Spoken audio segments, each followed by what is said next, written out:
Bismillah, kita lanjutkan ngaji filsafat kita malam hari ini di sesi para syahid, para martir.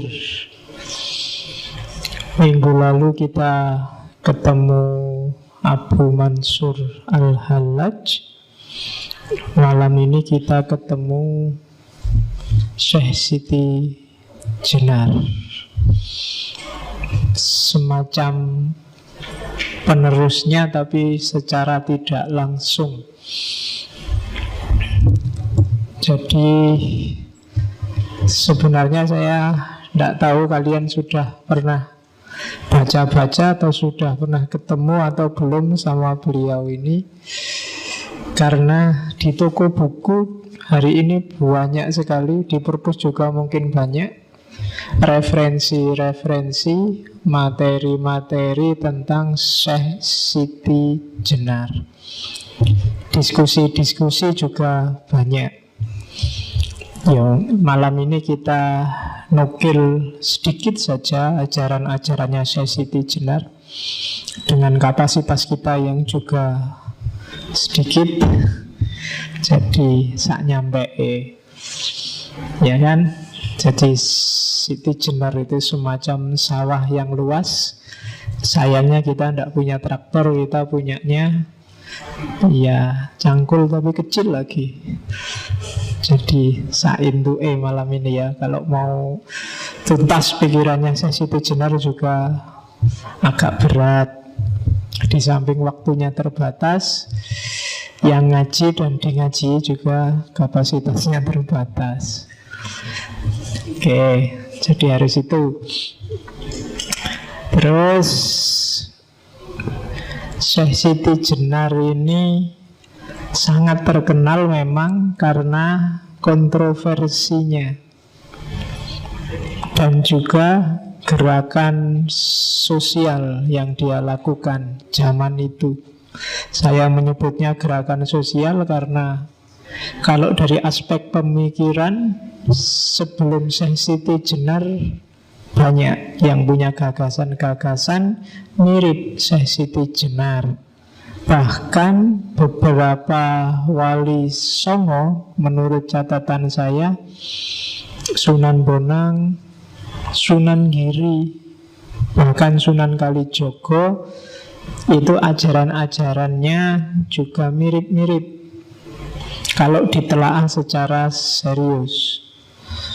Hanya saja mungkin ada beberapa yang kalau di buku-buku itu, di sidangnya para wali itu, kesalahannya Syekh Siti Jenar adalah sama kayak Al-Hallaj kemarin, bongkar rahasia yang harusnya untuk orang-orang khawas disampaikan begitu saja pada orang-orang awam. Nah, problemnya di situ. Makanya nanti kalau ada yang tanya, ngaji Syekh Siti Jenar kok cuma isinya itu Pak? Loh, audiennya belum nyampe, makomnya belum khawas. Daripada saya dituduh menyebarkan ajaran sesat kan ya. Jadi kita main aman. Oke, catatan pertama itu Syekh Siti Jenar ini termasuk grupnya para penyebar Islam di Indonesia yang awalnya sumbernya dari Gujarat, India. Gujarat ini bau Islamnya agak cenderung Persian, agak cenderung Syiah.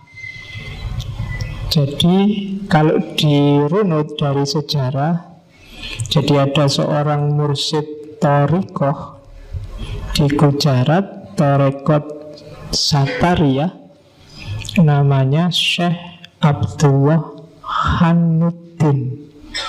Ya, dari namanya Khan itu kan sudah ada bau India jelas. Kalian kan kenal Shahrukh Khan, Salman Khan, Amir Khan, itu kan baunya India jelas. Syekh Abdullah Khanuddin ini nanti punya anak dua, Syekh Ahmad Jalal Shah sama Syekh Abdul Qadir. Syekh Ahmad Jalal Shah ini nanti punya anak Syekh Jamaluddin Jalal Shah. Dan Syekh Jamaluddin ini nanti dai pengembara juga sampai ke Indonesia. Di Indonesia nanti dikenal dengan nama Syekh Jumadil Kubro. Yang Syekh Abdul Qadir nanti dari cabangnya satunya inilah nanti ada lahir Syekh Siti Jenar, namanya San Ali. Jadi San Ali ini putranya Syekh Datuk Ahmad, Syekh Datuk Soleh. Syekh Datuk Soleh punya saudara namanya Syekh Datuk Ahmad. Dari Syekh Datuk Soleh ini nanti lahir San Ali. Ada yang ngomong Hasan bin Ali, yang nanti dikenal Syekh Siti Jenar. Sementara yang dari kubu satunya Syekh Jamaluddin Syekh, yang dikenal Syekh Jumadil Kubro, punya anak namanya yang Syekh Samarqandi, Ibrahim Samarqandi. Ibrahim Samarqandi nanti nikah, punya istri 2. Yang istrinya putri dari Pasai namanya Maulana Ishaq, yang nanti menurunkan Sunan Giri. Kalau yang istrinya dari Cempa nanti punya anak 2, Syekh Ali Murtado sama Syekh Ali Rahmat. Syekh Ali Rahmat nanti dikenal sebagai Sunan Ampel dari Syekh. Sementara yang dari Syekh Ali Murtado nanti punya putra Usman Haji yang dikenal sebagai Sunan Ngundung. Dan dari situ nanti lahir Ja'far Shodiq, Sunan Kudus. Dan dari sayapnya Syekh Ali Rahmat tadi nanti lahir putranya Sunan Bonang, Sunan Derajat, dan menantunya Sunan Muria yang putranya Sunan Kalijogo. Oke, itu wali-wali. Kalian mesti sudah diajari, tapi lupa. Ya nanti ada kubu satunya lagi, yang kubu pedalaman. Keturunannya Raja Majapahit terakhir, Brawijaya Pamungkas, Kertabumi. Yang nanti dari situ lahir Sunan Kalijogo. Terah Islam pedalaman, yang tadi Islam pesisir. Oke, bismillah, kita lihat. Jadi ada banyak sekali mitos-mitos tentang Syekh Siti Jenar. Mulai dia berasal dari cacing. Kan ada itu cerita bahwa ada seorang tukang sihir yang kepingin nyuri ilmunya Sunan Giri. Ada yang bilang suatu ketika Sunan Bonang ini ingin menurunkan ilmu rahasia pada Sunan Kalijogo. Terus dia ke tengah danau, naik perahu. Nah, ajarannya nggak boleh didengar siapapun. Kebetulan yang dengar itu cacing. Nah, cacing ini nanti berubah jadi Syekh Siti Jenar. Kan ada yang kayak gitu. Jadi ada banyak cerita-cerita aneh, tapi ada sebabnya. Kenapa cerita-cerita mitos semacam itu muncul? Nanti kita lihat ya, dikit-dikit.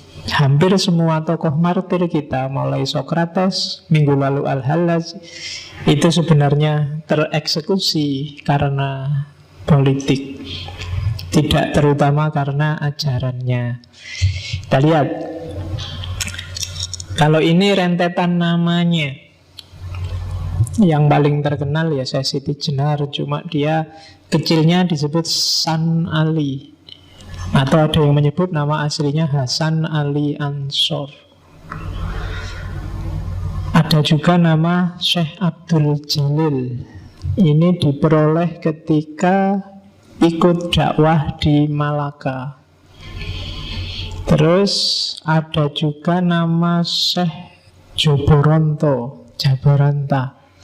Itu ketika dakwah di Palembang, Sumatera.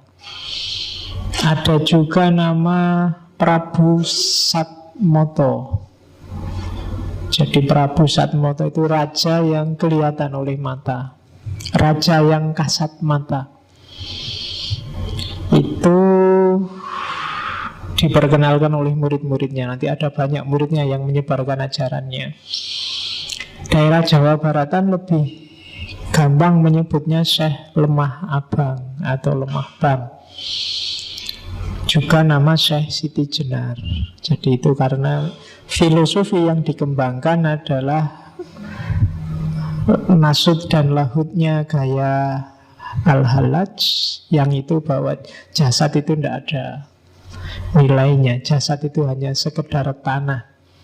Manusia itu berharga bukan karena jasadnya, bukan karena kulit, daging, dan fisikmu, tapi karena rohmu, yang itu pancarannya Tuhan di muka bumi. Dan itu Syekh Siti Jenar mungkin sering mengajarkan ini, sehingga oleh muridnya dinamai Siti Jenar. Dia sering mungkin berfilosofi tentang tanah merah. Maka nanti kita lihat seperti apa ajarannya. Ada juga nama Syekh Nurjati atau Pangeran Panjunan, atau kadang juga disebut Sunan Sasmito. Ini adanya di Babat Cirebon. Variasi lain ada Syekh Siti Bang, Syekh Siti Brit, Syekh Siti Luhung. Naskah-naskah Jawa Tengah. Kalau Ronggo Warsito menyebutnya Sunan Kajenar. Ada juga nama Syekh Wali Lanang Sejati.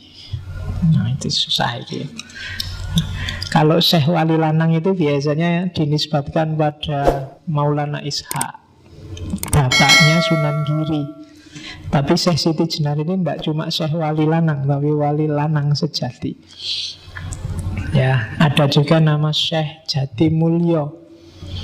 Ada juga nama Syekh Sunyoto Jati Murti Susunan ing Lemah Abang.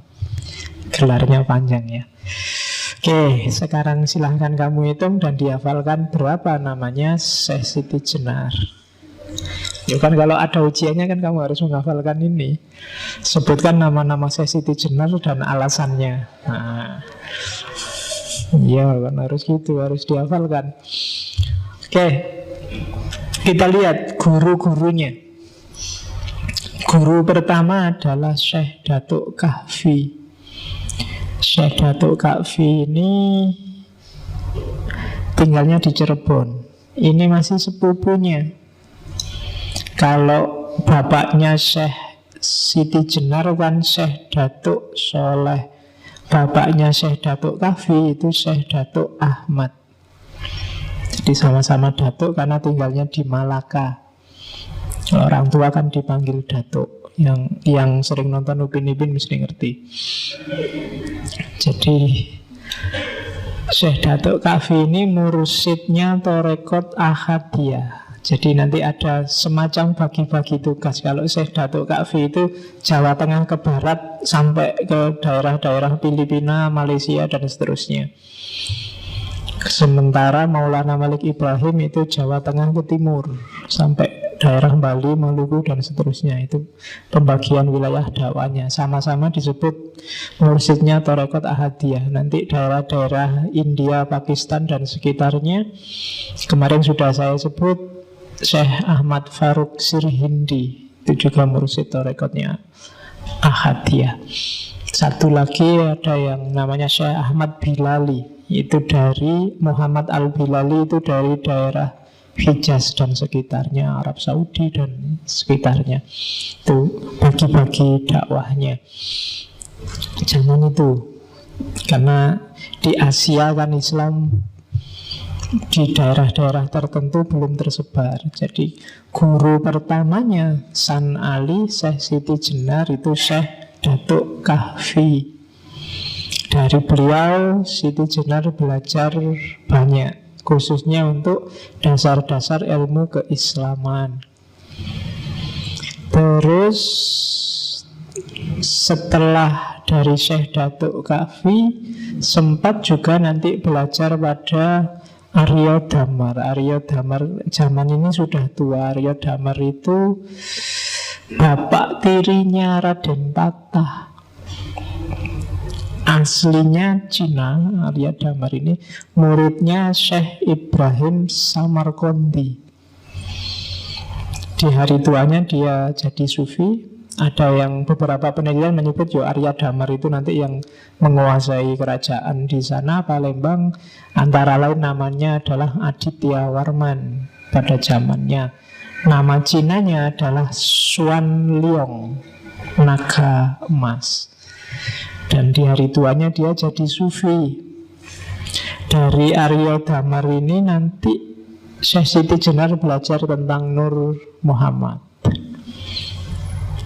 Oke, terus semangat cari ilmunya luar biasa Siti Jenar ini. Termasuk dia menjelajah ke agama-agama lain saat itu. Yang terkenal hidup kan Hindu Buddha warisannya Mojopahit.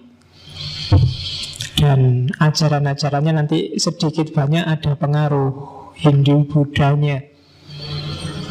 Jadi yang paling terkenal kan Siti Jenar itu belajar kitab nama warisannya Prabu Kertawijaya, Caturvipala. Ini kitab Hindu Buddha. Jadi agama khasnya Mojopahit itu kan mix antara Hindu dan Buddha. Orang menyebutnya Siwa Buddha. Siwa tapi masuk Buddha. Siwa itu kan harusnya Hindu, tapi di Mojopahit digabung Siwa Buddha. Nah itu kitab warisan Mojopahit itu yang paling terkenal itu Caturvipala. Dan 4 ajaran yang nanti berpengaruh pada Syekh Siti Jenar, yaitu 4 laku utama. Ini sufi. Yang pertama nisfra, lenyapnya keinginan. Nirhana, lenyapnya keterikatan dengan yang jasmaniah. Yang ketiga niskala. Niskala itu fana. Fana itu bersatu dengan yang tak terbatas. Dan yang keempat nirasraya. Nirasraya itu fana fil fana, puncaknya kelenyapan.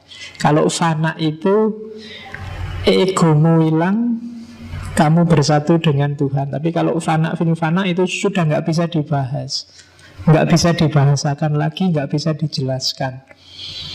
Bersatu itu kan masih bisa dijelaskan. Ana al-haq, akulah kebenaran, masih bisa diucapkan dengan kata-kata. Fana tapi masih bisa ngomong, akalnya masih jalan. Tapi fana fil fana itu sudah wallahu a'lam bishawab. Wassalamualaikum, sudah selesai. Kamu sudah nggak bisa ngomong apa-apa. Kalau Nabi Musa sudah pingsan, dia tidak bisa ingat apa-apa lagi. Itu fana fil fana. Kalau ajaran Hindu, Buddha namanya nirasraya. Nah itu jadi ini ajaran ini sangat berpengaruh nanti di Syekh Siti Jenar. Terus dia juga pernah mengembara ke Baghdad karena dia tahu nenek moyangnya ada di sana. Jadi Syekh Siti Jenar yang tak sebut tadi dari Gujarat itu kan kalau ditarik garis silsilahnya keturunan dari Husain bin Ali. Kalau Husain kan ya berarti masih cucu langsungnya Rasulullah. Maka dia juga ingin kenal sama nenek moyangnya. Maka dia sempat belajar di Baghdad. Dan di Baghdad lah dia kenal ajaran-ajaran tasawuf. Dia kenal Al-Hallaj, dia kenal Ghazali, dia kenal Al-Qushairi dan kawan-kawan. Cuma dalam sejarahnya yang paling bikin Syekh Siti Jenar terpesona adalah karya-karya Abdul Karim Al-Jili. Jadi Abdul Kalim Al-Jili ini dia nulis 3 kitab yang bikin Syekh Siti Jenar jatuh cinta, yaitu Hakikat Al-Haqaiq, yang kedua Al-Manazil Al-Ilahiyah, dan yang ketiga Al-Insan Al-Kamil. Ini kitab yang bisa kamu cari dan kamu download. Syukur-syukur bisa kamu baca. Syukur-syukur bisa dijalani. Apalagi yang Insan Kamil, nanti termasuk berpengaruh pada Iqbal dan kawan-kawan. Jadi konsep Insan Kamil dalam tradisi tasawuf yang paling terkenal kan memang dari Al-Jili, dan yang kedua dari Ibnu Arabi. Versi eksistensialisnya nanti disempurnakan oleh Iqbal dari India. Nah, jadi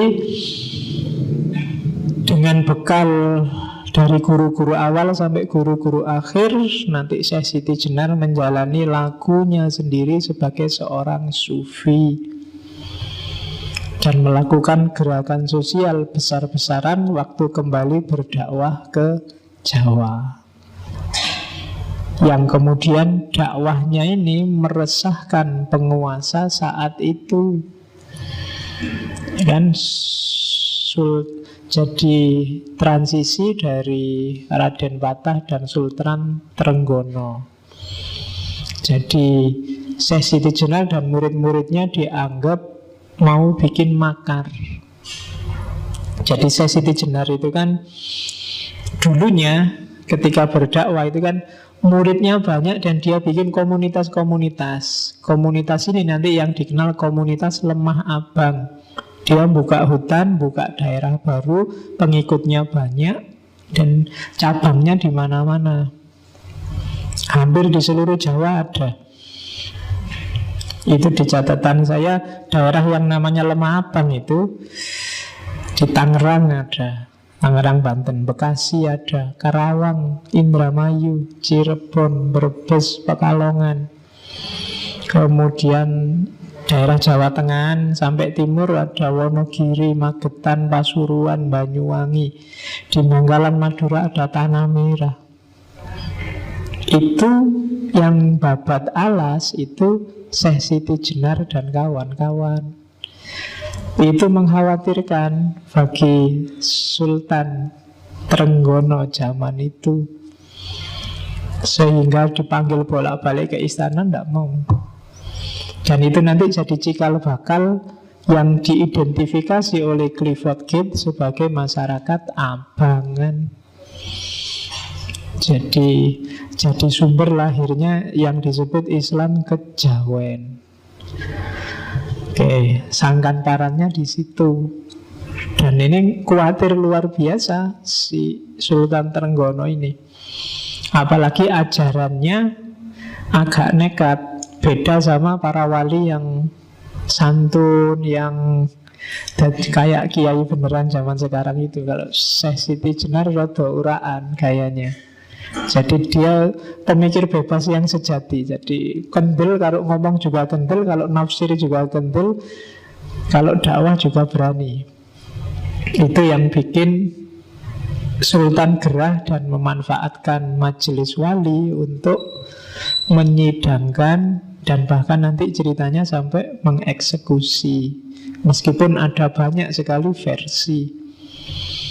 versi apapun, tapi alur utamanya kelihatan bahwa Syekh Siti Jenar pada zamannya dianggap makar pada negara, khususnya negara Islam saat itu, atau yang anggap dirinya sebagai negara Islam, dengan gayanya masing-masing. Oke, jadi itu settingnya seorang Siti Jenar. Saya tidak tahu kalian memahaminya seperti apa selama ini. Biasanya yang tidak dalam membacanya, yes, intinya Siti Jenar itu rada pemberontak, ajarannya sesat, terus dieksekusi oleh para wali yang ajarannya lurus, kan itu. Atau paling tidak mungkin di pemahamanmu selama ini kita tidak nyampe Siti Jenar itu salah, wong ajarannya orang khusus kok diajarkan pada orang awam. Yo, walau alam bisawab, tapi alurnya sebenarnya sudah kelihatan. Ada politik yang bermain di situ. Sama kayak kasusnya Al-Hallaj atau Sokrates 2 minggu kemarin. Termasuk minggu depan. Minggu depan rencananya kita ngomong martir juga. Cuma biar nggak Islam terus yang dieksekusi, minggu depan kita cari martir dari agama lain.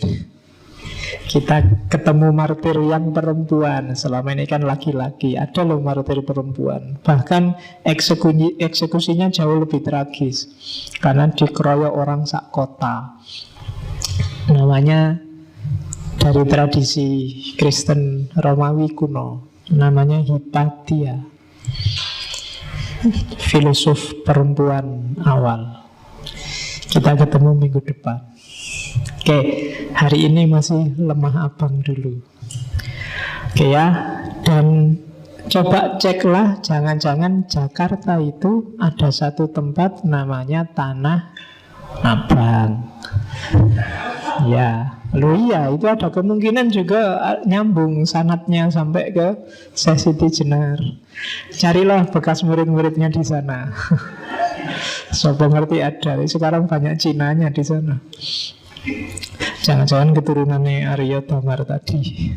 Oke, jadi itu setting sosial seorang Siti Jenar.